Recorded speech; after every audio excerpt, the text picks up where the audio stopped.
tell me why running for president this time you want to concentrate on that instead of also doing the congressional race as you have in the past.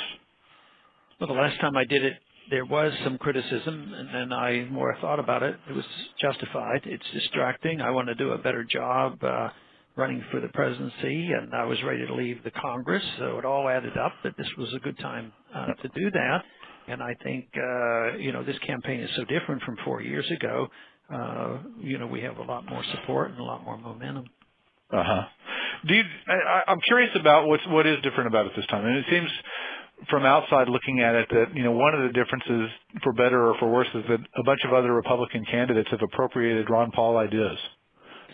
Well, I think that says something. And they're not, my ideas. I wished I could claim they were my ideas. They're ideas that I have expressed and things that I have studied and understood, from the market and, how one is able to anticipate financial bubbles bursting and causing these kind of problems and why it also leads to higher prices and the kind of things that we're facing.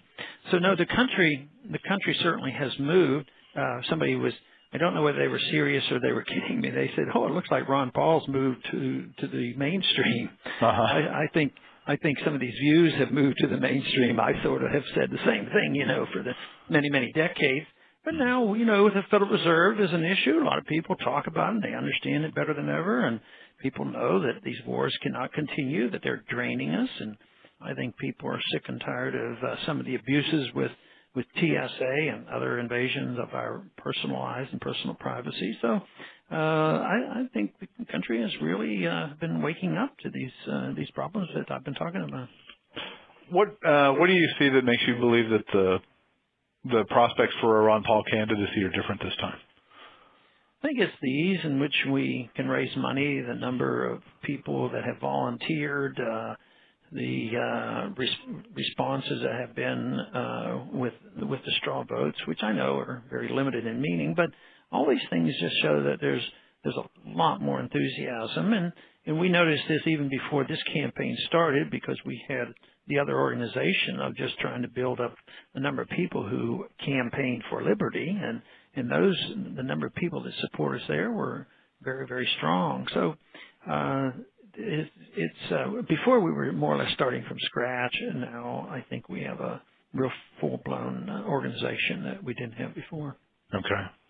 Does it pose any, I don't want to say problems, but does it change the dynamics of this thing to have another Texan in the race? If Rick Perry should decide to get in? I don't know. Being a Texan makes much difference, but I think it's just another person with similar views to the other candidates. I guess we'll just dilute those votes even more. Mm-hmm. Mm-hmm. Does he steal any of your? I mean, do you guys overlap some on ideas? Not that I know of. Okay. Because I don't know the details of all his beliefs. I don't think I've ever met him, and if I did, it was a handshake, so I don't know of him deep, but just reading about it, I haven't heard much that he had any interest in, drug wars and changing that and changing the Federal Reserve or bringing troops home. So those are the big issues that get the attention of a lot of Americans. Mm-hmm. Are those the issues that you think are going to be the sort of the centerpiece of a presidential campaign? Well, that and just defending the whole purpose of our Constitution and the purpose of what America was all about, and that's defending personal liberty and allowing markets to work, allowing people to decide for themselves how they should run their lives, and staying out of the affairs of other countries. And that was pretty much ingrained in our system, and the founders especially talked about foreign policy of staying out of entangling alliances and getting involved in the internal affairs of other nations. And we did it for a long time because people didn't care and thought we needed to, but now we're broke and we're suffering from it. When you think of all the tragedies that have been produced here in this last 10 years, both with loss of life and the injuries and the severely wounded, as well as the money it's cost us. Mm-hmm. Mm-hmm. Okay. You said, I think you said on more than one occasion, but you said in something that I read that it was more important to you in some ways that your ideas thrive in that your own personal candidacies thrive.